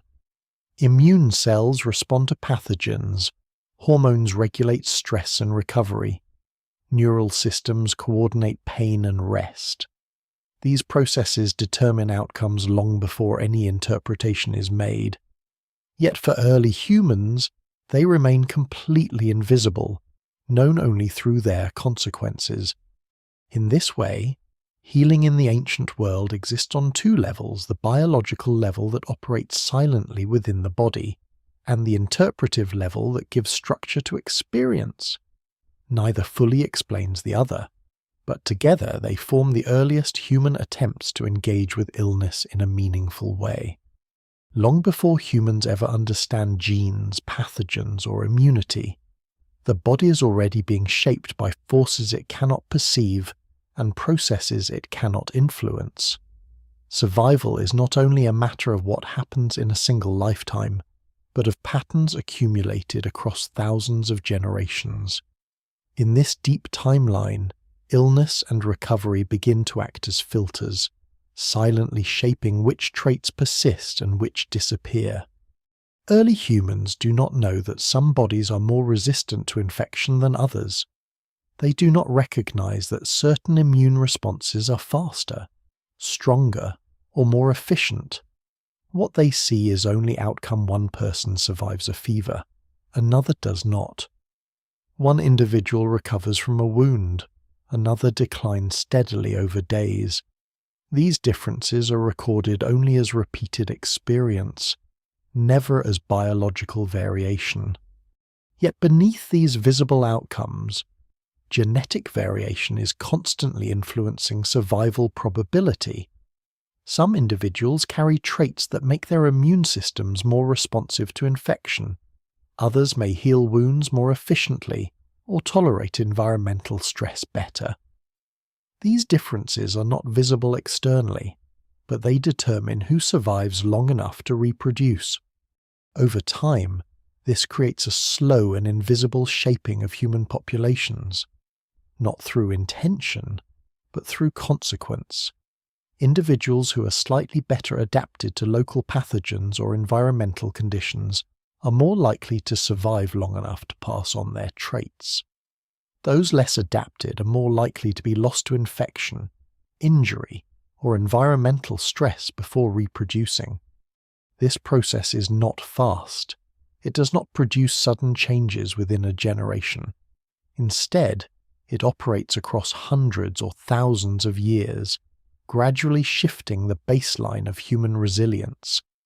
Early humans experience only the surface of this process, the unpredictability of survival, and the repeated observation that some lineages seem more robust than others. Environmental exposure plays a central role in this hidden selection. Populations living in regions with high pathogen diversity are constantly challenged by infection. Over generations, This increases the likelihood that only individuals with stronger immune responses persist. In contrast, populations in more stable or isolated environments may experience different selective pressures, shaping other aspects of survival. Migration intensifies this process. When groups move into new environments, they encounter unfamiliar pathogens. Illness patterns shift dramatically. A group that was relatively stable in one region may face sudden and severe mortality in another. Those who survive these transitions carry with them whatever traits allowed them to endure new biological pressures. This constant interaction between environment and biology creates a dynamic system of adaptation that operates entirely without awareness. Early humans interpret survival differences as luck, fate, or environmental favorability, but the underlying mechanism is biological selection, acting on variation in immune response, metabolism, and stress tolerance. At the same time, injury recovery also contributes to this long-term shaping. Individuals who heal fractures efficiently or resist infection after trauma are more likely to survive repeated injuries over their lifetime. Those who do not recover as effectively are more likely to be removed from the population through cumulative disadvantage. Over many generations, this reinforces traits associated with tissue repair and resilience. Even childbirth becomes part of this selective landscape. Variations in maternal health, pelvic structure, hormonal response, and infant viability all influence survival rates. Small differences in these traits can determine whether both mother and child survive, or whether one or both are lost. Over time, these pressures contribute to subtle but important changes in human reproductive biology. What makes this entire process especially significant is that it is entirely invisible to those experiencing it. Early humans do not perceive evolution as a process. They perceive only individual events, illness, recovery, death, survival. The pattern exists only at the population level, far beyond the scale of immediate observation. Still, despite this constant filtering of traits, human survival remains remarkably stable. Populations do not collapse under the weight of infection or injury. Instead, they persist, adapt, and expand into new environments. This persistence is evidence of a biological system already tuned for resilience, even without understanding or intervention. Behavior also interacts with these genetic pressures. Groups that develop effective responses to injury such as rest, social care, or environmental awareness improve survival rates. These behaviors do not alter genes directly, but they influence who survives long enough to pass them on. Over time, behavior and biology begin to reinforce each other.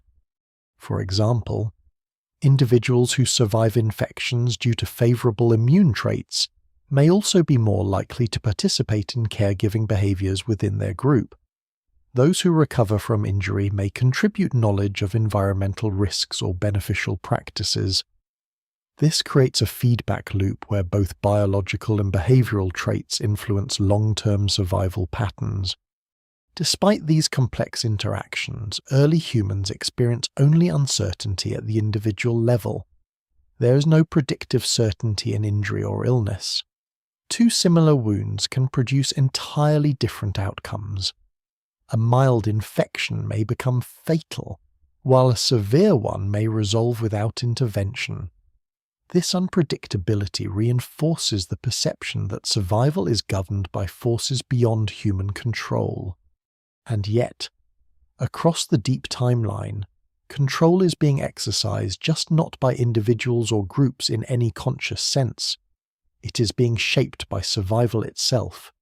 Every instance of recovery or failure contributes to the long-term distribution of traits within the population.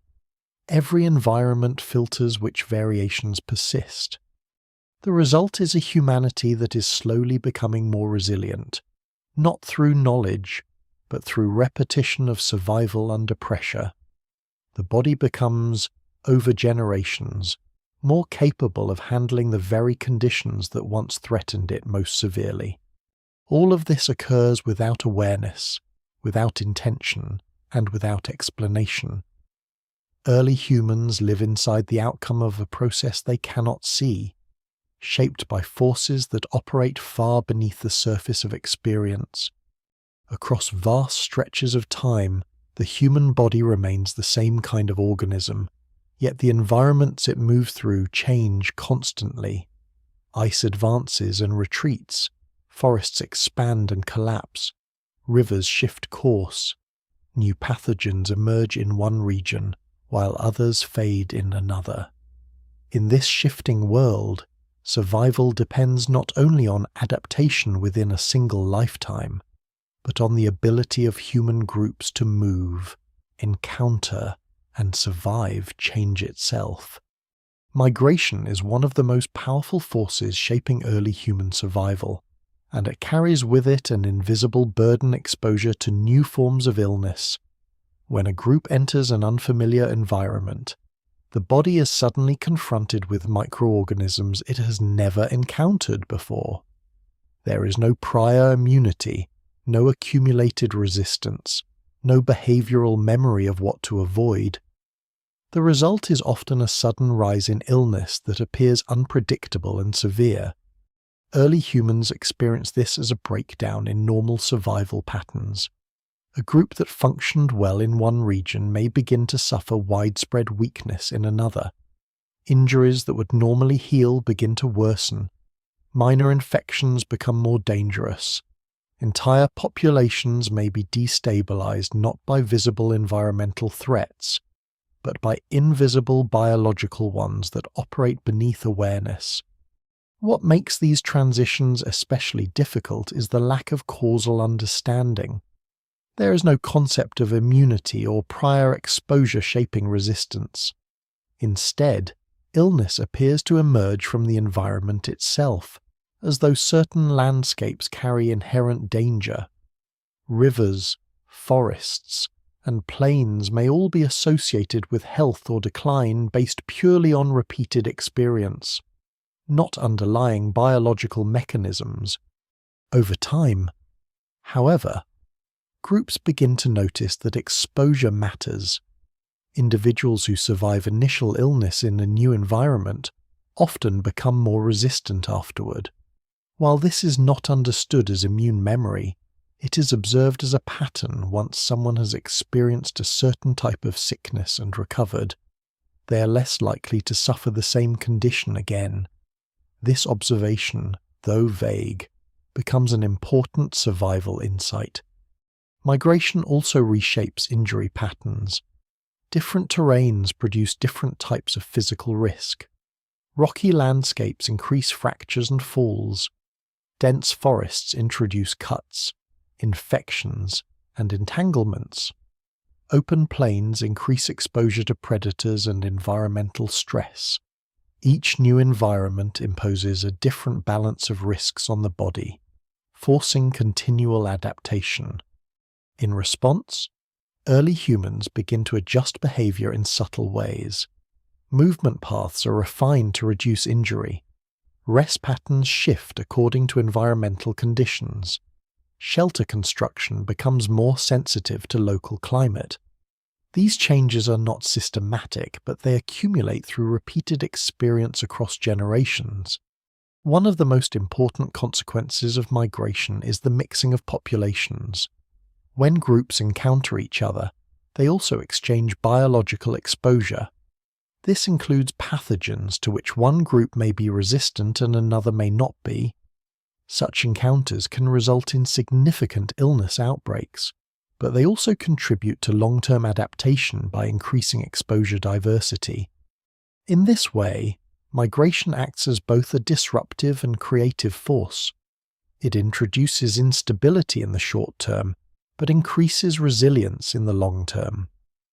Populations that survive repeated movement across environments tend to develop broader tolerance to diverse pathogens and conditions, even without understanding why. At the same time, isolation can produce different effects. Groups that remain in a stable environment for long periods may develop strong local adaptation but limited exposure to external pathogens. When contact eventually occurs with other populations or environments, the resulting illness can be severe due to lack of prior exposure. This contrast between isolation and movement becomes a silent driver of survival differences across regions. Early humans interpret these patterns through the lens of environment rather than biology. Certain lands are remembered as healthy or dangerous. Certain directions of travel are avoided or favored based on past experience. But beneath these interpretations, a deeper process is unfolding: the gradual shaping of immune diversity through repeated exposure. Even within a single lifetime, individuals experience this process directly. A person who survives illness in youth may carry stronger resistance later in life. Someone who avoids exposure entirely may remain more vulnerable to new conditions. These differences are observed, but not understood in biological terms. Injury and illness during migration also reveal the limits of survival support systems. In stable environments, injured individuals may be supported by familiar group structures. During movement, however, resources are more limited, and the ability to provide extended care is reduced. This increases mortality rates for those who become injured during travel. As a result, timing becomes critical. An injury sustained just before migration may have drastically different consequences than one sustained in a stable settlement. Early humans experience these differences directly, but without recognizing the role of environment in altering recovery outcomes. Fire continues to serve as a stabilizing force during migration. It provides continuity across changing landscapes, offering warmth, safety, and a sense of familiarity. It also continues to reduce certain environmental risks, though its effects on disease remain unrecognized. Wherever groups move, fire often moves with them, becoming one of the few consistent elements in an otherwise unstable world. Plants and local resources also shift with migration. Some previously useful plants become unavailable, forcing reliance on new species. This leads to further experimentation with unfamiliar flora, sometimes resulting in beneficial discoveries, sometimes in harmful outcomes. Over time, this contributes to the expansion of scattered knowledge about natural remedies across different regions. Despite all these changes, the human body remains fundamentally constant in its structure and response. It continues to heal, to resist infection, and to adapt to stress using internal mechanisms that operate independently of awareness. Migration does not change the body itself in the short term, but it shapes the pressures acting upon it. And through these pressures, environmental, biological, and social, the long arc of human resilience continues to form, not through understanding, but through repetition, not through design, but through survival under shifting conditions that constantly test the limits of the organism. Early humans move through these changing worlds without knowing that each journey is also a biological experiment. Every migration reshapes the invisible relationship between body and environment, slowly expanding the boundaries of where humans can survive. Deep in the long arc of human survival, something begins to accumulate that no individual can perceive, yet every individual contributes to. It is not knowledge in the modern sense, and it is not invention. It is selection shaped by countless small differences in outcome: who survives infection, who recovers from injury, who endures childbirth, who adapts to new environments. Over time, these differences do not disappear. They compound. Early humans experience survival as a series of isolated events. A wound either heals or it does not.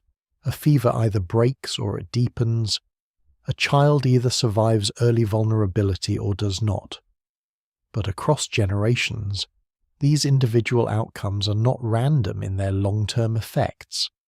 They determine which biological traits persist and which fade quietly from the population. This is how genetic adaptation begins to shape human resilience long before anyone understands it exists. Individuals with slightly more efficient immune responses are more likely to survive repeated infections. Those with more effective inflammatory responses are more likely to recover from wounds. Small advantages, almost invisible in a single lifetime, become decisive over thousands of years. The same slow filtering applies to injury tolerance. Bodies that heal fractures more effectively, resist complications more efficiently, or maintain function under stress are more likely to survive long enough to reproduce. Those that do not are gradually removed from the population, not by design, but by consequence. Survival itself becomes the mechanism of refinement. What makes this process especially profound is that it operates entirely without awareness. Early humans have no concept of heredity beyond resemblance. A child looks like a parent, behaves like a parent, survives or fails in ways that appear similar or different. But the underlying biological mechanisms that carry traits forward remain completely invisible.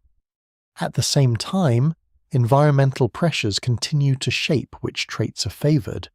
In regions with high pathogen exposure, stronger immune responses become more valuable. In colder climates, metabolic efficiency and insulation matter more. In areas with frequent injury risk, physical resilience and bone strength play a larger role. Each environment acts as a filter, emphasizing different aspects of survival.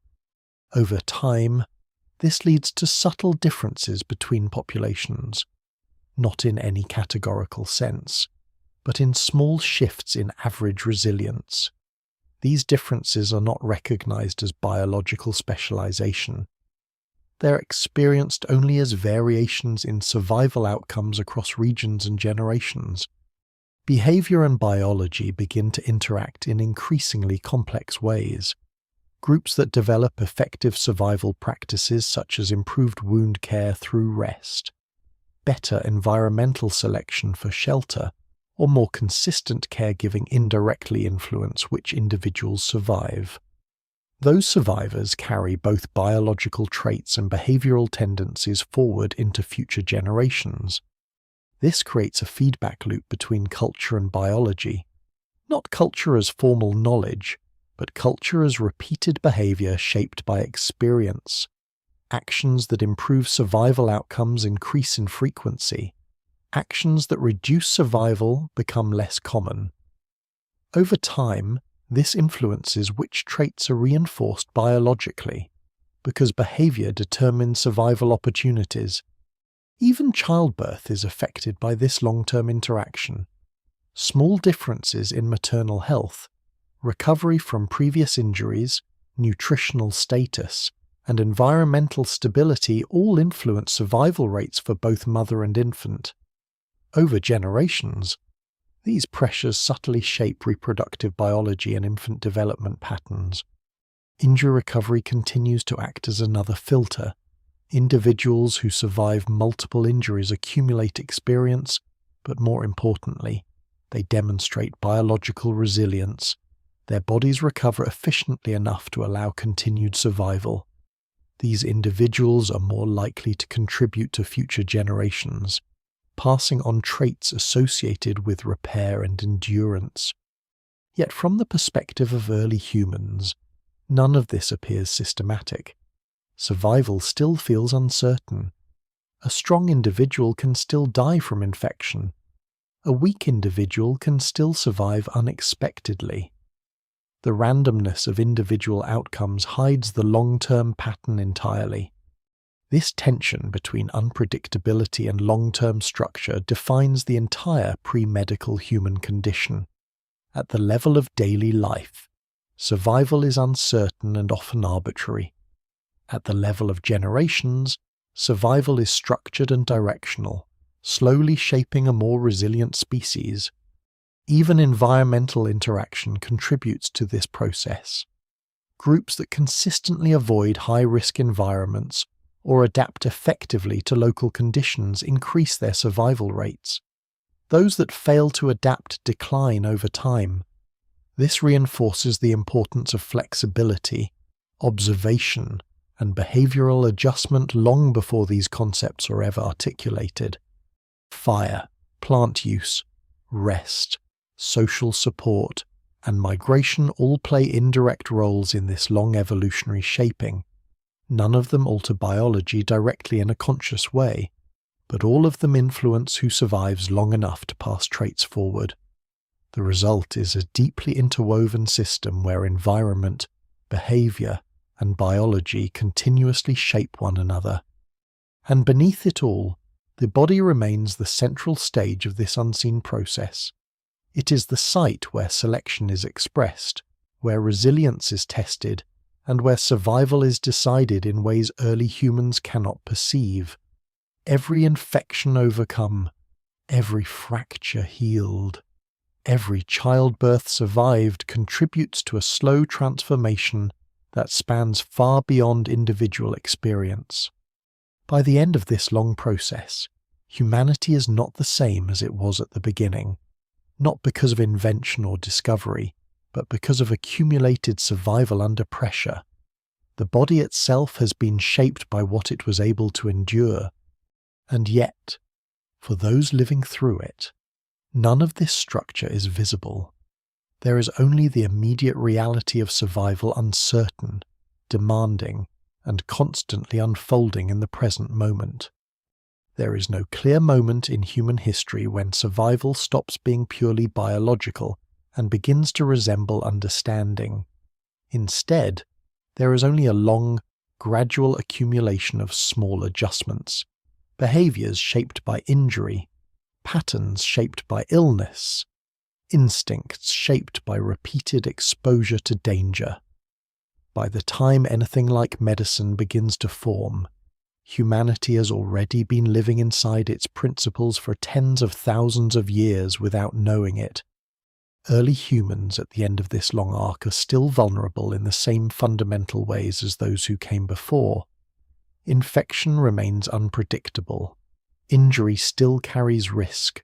Childbirth continues to be dangerous. But something important has changed beneath the surface. Survival is no longer governed only by immediate reaction. It is now influenced by accumulated experience carried across generations. What once existed as scattered observation has become more stable behavior. Wounds are more consistently kept clean simply because groups have learned, through repeated loss, that certain conditions lead to better outcomes. Injured individuals are more reliably given rest, not because rest is understood as therapeutic, but because those who are allowed to recover tend to survive more often. Fire is used more deliberately, plants are selected with greater caution, and environments are chosen with more awareness of past consequences. None of this is organized into a system. There is no unified framework, no formal instruction, no separation between survival practice and daily life. Yet the result is unmistakable. Human groups are more resilient than they were at the beginning of this long journey through pre-medical existence. The body itself remains the foundation of this resilience. Its internal systems, immune responses, tissue repair, hormonal regulation continue to operate silently, without recognition. What has changed is not the body's mechanism, but the conditions surrounding it. Better rest, improved shelter, reduced exposure to certain risks, and more consistent group support all increase the likelihood that the body's own repair systems will succeed. Over time, this creates a subtle but profound shift.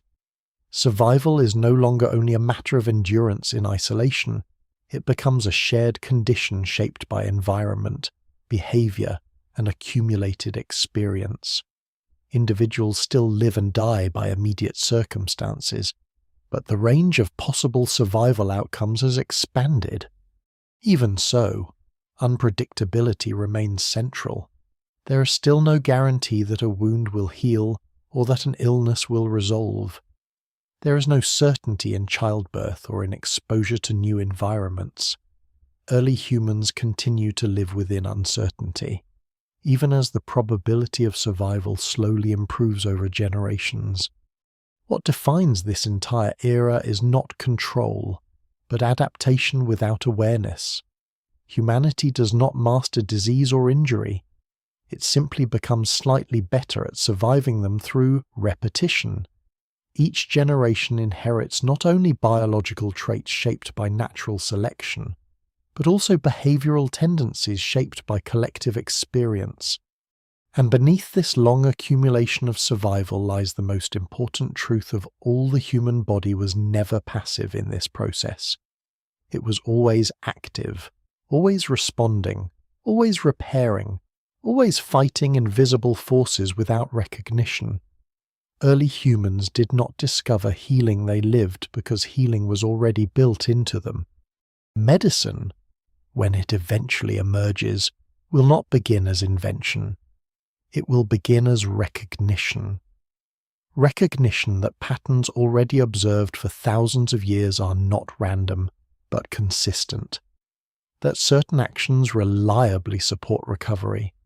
That the body follows predictable processes beneath its apparent chaos. That survival can be influenced deliberately, rather than only experienced passively. But in this earliest world, none of that clarity exists yet. There is only life continuing through uncertainty, bodies breaking and repairing, groups forming and dissolving, generations passing on not knowledge, but the quiet advantage of having survived what came before. The story of how early humans survived without medicine is, in the end, not a story of absence. It is a story of hidden presence, the presence of biology, of adaptation, of environment, and of countless unnoticed recoveries that made continued existence possible long before understanding arrived. And as the view widens beyond individual lives and into the slow rhythm of generations, what remains is a simple but powerful image humanity enduring, not because it knew how to heal, but because it never stopped healing.